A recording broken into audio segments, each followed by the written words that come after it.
Hi friends, എല്ലാവർക്കും നമസ്കാരം. എല്ലാവരും നമ്മുടെ വീഡിയോസൊക്കെ കാണുന്നതെന്ന് വിശ്വസിക്കുന്നു. വീഡിയോസൊക്കെ കാണുന്നതിൻ്റെ സപ്പോർട്ട് ചെയ്യുന്ന എല്ലാവർക്കും ഞാൻ പ്രത്യേകം നന്ദി പറയുന്നു. ഇന്ന് ഞാൻ വന്നിരിക്കുന്നത് ഓരോ ഓണ റെസിപ്പി ആയിട്ട് തന്നെയാണ്. ഓണത്തിന് ഉണ്ടാക്കാൻ പറ്റുന്നൊരു പിങ്ക് പാലടയുടെ റെസിപ്പിയാണ്. വളരെ ഈസി ആയിട്ട് നല്ല ടേസ്റ്റി ആയിട്ട് ചെയ്തെടുക്കാൻ പറ്റുന്ന റെസിപ്പിയാണ്. അപ്പോൾ നിങ്ങൾ എന്തായാലും ട്രൈ ചെയ്ത് നോക്കുക. നമ്മുടെ ചാനലിൽ കുറേയധികം ഓണ റെസിപ്പീസൊക്കെ ഇട്ടിട്ടുണ്ട്. കാണാത്തവരെങ്കിൽ അതും കൂടി കണ്ട് ട്രൈ ചെയ്ത് നോക്കുക. പരിപ്പ് പായസം, സേമിയ പായസമൊക്കെ ഒത്തിരി പേര് ട്രൈ ചെയ്ത് നോക്കിയിട്ട് നല്ല കമൻസൊക്കെ പറഞ്ഞിട്ടുള്ള റെസിപ്പിയാണ്. അപ്പോൾ ട്രൈ ചെയ്ത് നോക്കിയിട്ട് നിങ്ങളുടെ അഭിപ്രായം എന്തായാലും കമൻറ്റ് ബോക്സിൽ മറക്കരുത്. നിങ്ങളുടെ ഫ്രണ്ട്സായിട്ടൊക്കെ ഷെയർ ചെയ്യുക. അപ്പോൾ നമുക്ക് പായസം ഉണ്ടാക്കുന്നതാണ്. പാലട ഉണ്ടാക്കാനായിട്ട് ഞാനിവിടെ എടുത്തിരിക്കുന്നത് 2 ലിറ്റർ പാലാണ്. അത് നമുക്കൊരു പ്രഷർ കുക്കറിലേക്ക് ഒഴിച്ചു കൊടുക്കാം.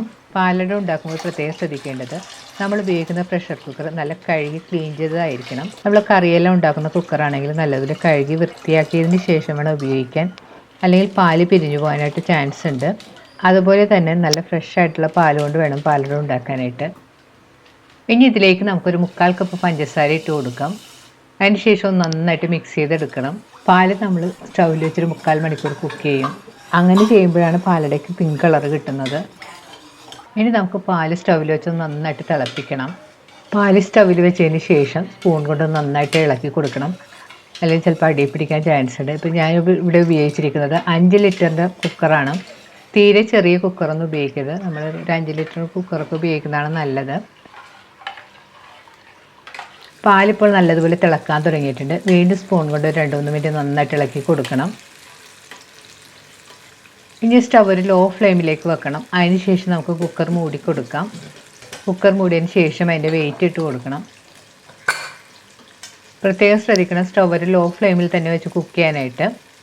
സ്റ്റവ് ഒരു ലോ ഫ്ലെയിമിൽ തന്നെ വെച്ച് ഒരു 45 മിനിറ്റ് നമ്മൾ കുക്ക് ചെയ്യണം. ലോ ഫ്ലെയിമിൽ വെച്ച് കുക്ക് ചെയ്യുന്നതുകൊണ്ട് പാലൊന്നും പുറത്തേക്കൊന്നും ചാടിയൊന്നും പോകില്ല. പാല് റെഡിയായി വരുന്ന സമയം കൊണ്ട് നമുക്ക് ഇതിൻ്റെ അട ഒന്ന് റെഡിയാക്കി എടുക്കണം. ഞാനിവിടെ എടുത്തിരിക്കുന്നത് 200 ഗ്രാമിൻ്റെ ഒരു പാക്കറ്റ് അടയാണ്. അട നമുക്ക് പല ബ്രാൻഡിൻ്റെയും ഷോപ്പിൽ വാങ്ങാൻ കിട്ടും. അട നമുക്ക് പൊട്ടിച്ചൊരു ബൗളിലേക്ക് ഇട്ട് കൊടുക്കാം. ഇതുപോലെ ചെറിയ സൈസിലുള്ള അട വെച്ച് വേണം നമ്മൾ പാലട ഉണ്ടാക്കാനായിട്ട്.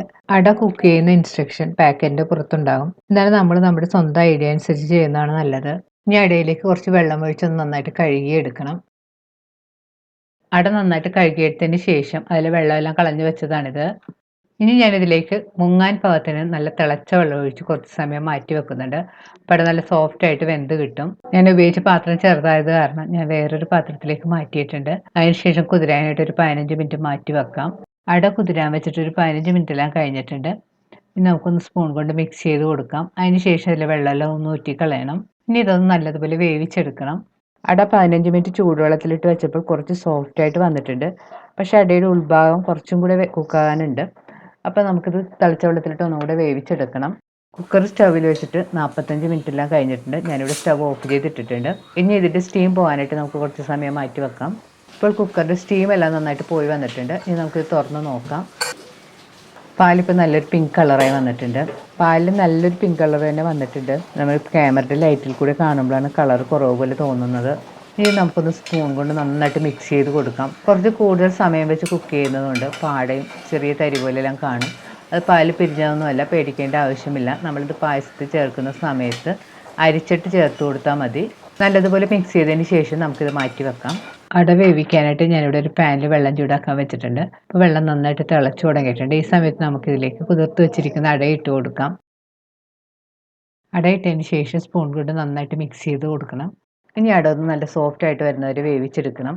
15 മിനിറ്റ് ചൂടുവെള്ളത്തിൽ ഇട്ടതുകൊണ്ട് വളരെ പെട്ടെന്ന് തന്നെ വെന്ത് കിട്ടും. ഇടയ്ക്കിടയ്ക്ക് ഒന്ന് ഇളക്കി കൊടുക്കണം. അതുപോലെ തന്നെ ഇടയ്ക്കൊന്ന് വെന്തിട്ടുണ്ടോ എന്ന് കൈകൊണ്ട് എടുത്ത് നോക്കണം. കൂടുതൽ വെന്തുടഞ്ഞു പോകരുത്. ഇപ്പോൾ അട നല്ല പാകത്തിന് വെന്ത് വന്നിട്ടുണ്ട്. ഇനി അടയിൽ വെള്ളമെല്ലാം കളഞ്ഞ് ഇതുപോലെ ഒരു സ്ട്രെയിനറിലേക്ക് ഇട്ട് കൊടുക്കാം. അടയിലെ സ്റ്റാർച്ച് എല്ലാം ഒന്ന് പോയി കിട്ടാൻ വേണ്ടി കുറച്ച് പച്ചവെള്ളം ഒഴിച്ചൊന്ന് വീണ്ടും നന്നായിട്ട് കഴുകി എടുക്കണം. നമ്മുടെ അട റെഡിയായി കഴിഞ്ഞ് ഇനി നമുക്ക് പായസം ഉണ്ടാക്കാൻ തുടങ്ങാം. പാലട ഉണ്ടാക്കാനായിട്ട് ഒരു പാൻ ചൂടാക്കാൻ വെച്ചിട്ടുണ്ട്. പാൻ ചൂടാകുമ്പോൾ അതിലേക്ക് 1 ടീസ്പൂൺ നെയ്യ് ഒഴിച്ച് കൊടുക്കണം. നെയ്യ് നല്ലതുപോലെ ചൂടാകുമ്പോൾ അതിലേക്ക് കുക്ക് ചെയ്ത് വെച്ചിരിക്കുന്ന അട ഇട്ട് കൊടുക്കാം. അട നെയ്യിലേക്ക് ഇട്ടതിന് ശേഷം ഒരു 3-4 മിനിറ്റ് നന്നായിട്ട് മിക്സ് ചെയ്ത് യോജിപ്പിക്കണം. ഇനി ഇതിലേക്ക് 1/2 കപ്പ് പഞ്ചസാരയും കൂടി ചേർത്ത് കൊടുക്കണം. പഞ്ചസാര ചേർത്ത് നന്നായിട്ട് വഴറ്റി കൊടുക്കണം.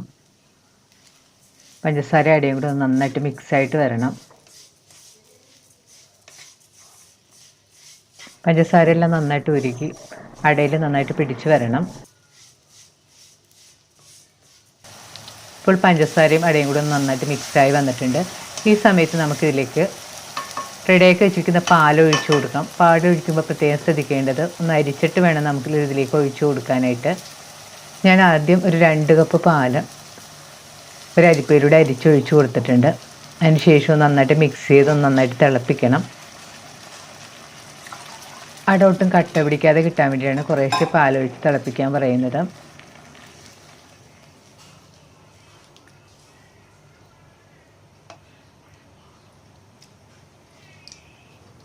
ബാക്കിയുള്ള പാല് നമുക്ക് ഇതുപോലെ തന്നെ കുറേശ്ശായിട്ട് അരിച്ചൊഴിച്ചു കൊടുക്കാം.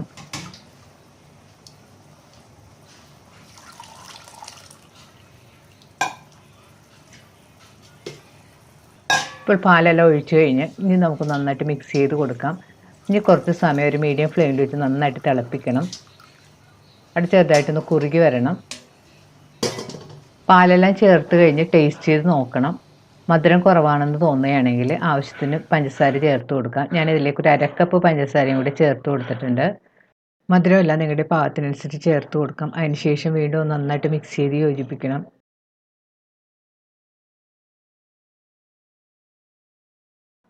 ഇനി സ്റ്റവ് ഒരു മീഡിയം ഫ്ലെയിമിൽ വെച്ചൊന്ന് കുക്ക് ചെയ്യണം. അട ഒന്ന് ചെറുതായിട്ട് കുറുകി വരണം.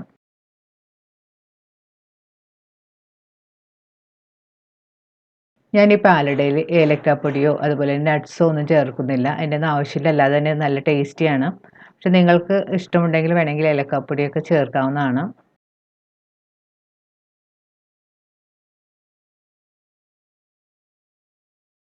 പാലട പായസം കൂടുതൽ വെന്ത് കുറുകിയൊന്നും പോകരുത്. ഈ കൺസിസ്റ്റൻസി മതി. കുറച്ച് സമയം ഇരിക്കുമ്പോഴത്തേക്കും വീണ്ടും നന്നായിട്ട് കുറുകി വരും. ഇപ്പോൾ നമ്മുടെ പാലട പാകമായി വന്നിട്ടുണ്ട്. ഇനി നമുക്ക് സ്റ്റവ് ഓഫ് ചെയ്യാം. സ്റ്റവ് ഓഫ് ചെയ്തതിന് ശേഷം 1 മണിക്കൂർ നമുക്ക് മൂടി മാറ്റി വെക്കണം. 1 മണിക്കൂറിന് ശേഷം നമ്മൾ ഉപയോഗിക്കാൻ പാടുള്ളൂ. അപ്പോൾ പാകത്തിനെല്ലാം കുറുകി വരും. നിങ്ങൾക്ക് പാലട കുറച്ചും കൂടി ക്രീമി ആയിട്ട് തിക്കായിട്ട് വേണമെന്നുണ്ടെങ്കിൽ കുറച്ച് സമയം കൂടി വെച്ച് കുക്ക് ചെയ്താൽ മതി. എന്നാൽ പാലട കുറച്ച് ലൂസായിട്ട് നമ്മൾ ഗ്ലാസ്സിലൊക്കെ ഒഴിച്ച് കുടിക്കുന്ന പാത്രം എടുക്കുന്നതാണ് കൂടുതൽ ടേസ്റ്റ്. ഇപ്പോൾ നമ്മുടെ പാലട റെഡി ആയിട്ടുണ്ട്. ഇനി ഇത് മൂടി നമുക്ക് 1 മണിക്കൂർ മാറ്റി വെക്കാം. പാലട റെഡി ആയിട്ട് 2 മണിക്കൂറെല്ലാം കഴിഞ്ഞിട്ടുണ്ട്. ഞാനിതൊരു സെർവിങ് ബൗളിലേക്ക് മാറ്റിയിട്ടുണ്ട്. വളരെ ടേസ്റ്റി ആയിട്ടും വളരെ ഈസി ആയിട്ട് ഉണ്ടാക്കിയെടുക്കാൻ പറ്റുന്നൊരു റെസിപ്പിയാണ്. അപ്പോൾ നിങ്ങൾ എന്തായാലും ട്രൈ ചെയ്ത് നോക്കുക. ട്രൈ ചെയ്ത് നോക്കിയിട്ട് നിങ്ങളുടെ അഭിപ്രായം കമൻറ്റ് ബോക്സിൽ മറക്കരുത്. നിങ്ങളുടെ ഫ്രണ്ട്സായിട്ടൊക്കെ ഷെയർ ചെയ്യുക. വീണ്ടും ഇതുപോലെ നല്ല ഓണം റെസിപ്പി ആയിട്ട് നമുക്ക് കാണാം. Thank you.